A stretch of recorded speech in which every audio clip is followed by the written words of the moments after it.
রাজনৈতিক দলগুলোর সঙ্গে ঐক্যমত প্রতিষ্ঠার জন্য সংস্কার বিষয়ে আলোচনা হবে। এই আলোচনা করার জন্য জাতীয় ঐক্যমত্য কমিশন গঠন করা হয়েছে ডক্টর মোহাম্মদ ইউনূসের নেতৃত্বে, এবং সদস্য হিসাবে 6টি কমিশনের প্রধানরা আছেন।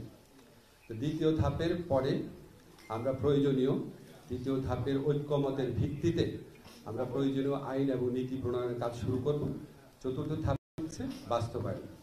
তো আমাদের প্রত্যাশা আছে, ইচ্ছা আছে, পুরো কাজটাই আমরা সম্পন্ন করে যেতে পারবো, বাট এটা ডিপেন্ড করছে প্রধানত রাজনৈতিক দলগুলোর ঐক্যমতের উপর, তারা কতটুকু সংস্কার করতে ঐক্যমত পোষণ করতে পারেন। আপনারা নিশ্চয়ই লক্ষ্য করেছেন আমাদের প্রধান উপদেষ্টা, মাননীয় প্রধান উপদেষ্টা, উনি ওনার ভাষণে 16 ডিসেম্বর ভাষণে বলেছেন যে আমরা ন্যূনতম কিছু সংস্কার সম্পন্ন করে যদি ইলেকশন করতে চাই তাহলে এই বছরে হবে।